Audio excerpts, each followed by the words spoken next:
c'est des pièces d'usure, 9 fois sur 10, ce sont des pièces qui sont disponibles. D'accord, ça veut dire qu'on stocke Oui. des pièces pour ces portes qui ont Exactement. 50 ans.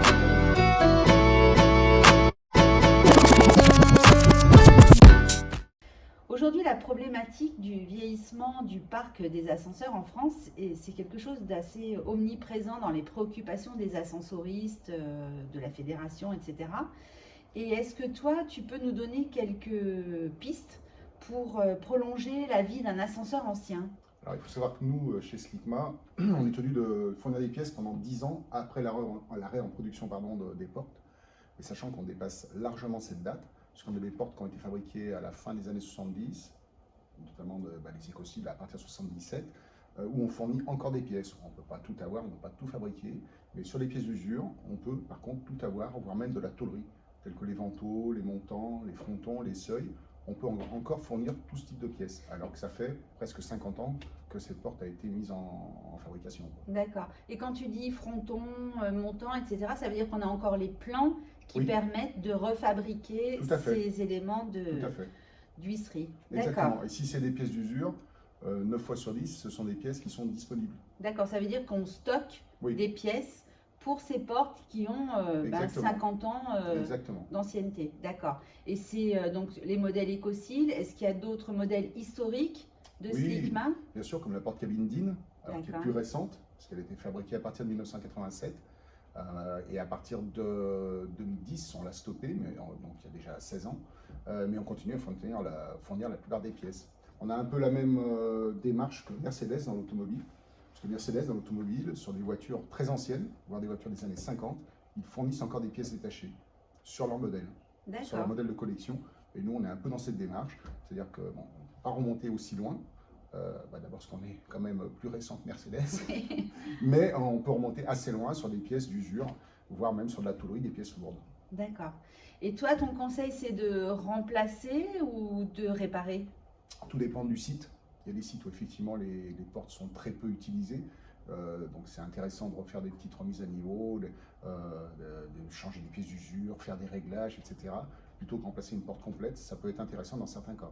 D'accord. Si c'est des portes par exemple dans une usine qui sont très sollicitées, voilà, effectivement parfois c'est préférable de changer une porte complète. Ok. Et est-ce que la majorité des pièces qu'on stocke sont disponibles sous 24 heures? Oui, si ce sont des pièces d'usure, ça peut être très rapide. D'accord. Après, effectivement, si c'est des pièces de tôlerie ou des pièces bien spécifiques qu'on peut encore en fabriquer, parfois ça nécessite effectivement un délai. D'accord. Mais Et au le moins, délai? Le délai, ça peut être 4 ou 5 semaines, mais nous pouvons proposer une solution. Et ça, c'est quelque chose Oui, bien sûr. de primordial, Ouais. effectivement. Ça peut être aussi pendant des congés d'été ou des vacances de Noël, etc., où on peut aussi continuer à fournir ce type de pièces. D'accord. Et justement, on a mis à disposition de nos clients MySlicma, donc qui est une boutique en ligne pour acheter les pièces de rechange, mais les plus fréquentes, on va dire. Oui. Et ça, c'est quelque chose que tu conseilles d'utiliser Ah bah oui, bien sûr, si c'est des pièces assez simples, il faut bien les identifier.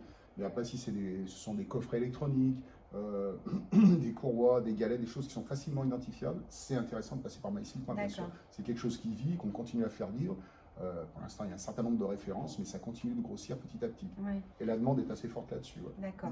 Justement, puisqu'on parle de MySlicma, est-ce que tu peux nous dire un petit peu comment ça va se passer, par exemple, cet été? Alors cet été, il faut savoir qu'il y aura une permanence, que ce soit à Brignais, donc dans la région lyonnaise, ou à Chilly-Mazarin ou à Saint-Denis. Il y aura une permanence tout l'été, mais c'est comme d'habitude. On ne ferme jamais la permanence des pièces de rechange. Maintenant, pour certaines urgences, les personnes peuvent aussi passer par MySlicma pour des pièces, encore une fois, qui sont bien identifiées, bien ciblées. Et ça fonctionnera exactement de la même manière qu'un mois classique, comme le mois de mai, le mois de juin, le mois de septembre, etc. Ça ne s'arrêtera jamais. D'accord, oui, parce que sur MySlicma, on a la possibilité de faire du click and collect. Bien sûr. Donc, on passe sa commande le matin, on peut la récupérer quand c'est à l'après-midi. L'après-midi, quand c'est sous 2 heures. Voilà. Exactement. Et si on passe sa commande dans l'après-midi, à ce moment-là, c'est le lendemain matin. C'est plutôt le lendemain matin, oui. D'accord. Et oui, il y a cette possibilité-là, il ne faut pas hésiter à l'utiliser, parce que c'est quelque chose qui fonctionne très bien. Encore une fois, j'insiste sur le fait qu'il faut bien identifier la pièce, mais une fois qu'elle est identifiée, c'est très rapide.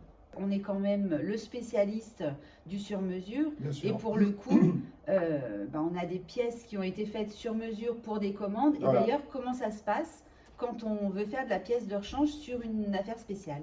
Eh ben, l'idéal, c'est d'essayer de retrouver le numéro de commande d'origine. Et si vraiment après ça n'est pas possible parce que l'étiquette est trop ancienne ou autre, l'idéal c'est de faire des photos. Et avec les photos, généralement, on arrive à retrouver ce qui a été fourni à l'époque. D'accord. Et quel type de photo, par exemple? Ben, si c'est une porte palière, l'important c'est la serrure, les rails ou les choses comme ça. Si c'est une porte cabine, ben, bien sûr, c'est d'avoir une vue générale de l'opérateur pour pouvoir déjà identifier le type de porte. Et après, si c'est des pièces plus spécifiques, il faut prendre un certain nombre de cotes, comme pour les sabres, il peut y avoir des sabres spéciaux. Donc, il faut prendre l'écartement, que ce soit en position ouverte ou fermée, la longueur des lames, etc. quoi. Tout ça, c'est des documents qu'on t'envoie à toi par mail, enfin des photos, etc. Oui. Voilà, c'est toi qui gères tout Voilà. ça. L'idéal, c'est d'avoir des photos, le plus de photos possible. Et après, une fois qu'on arrive à identifier, j'établis un devis.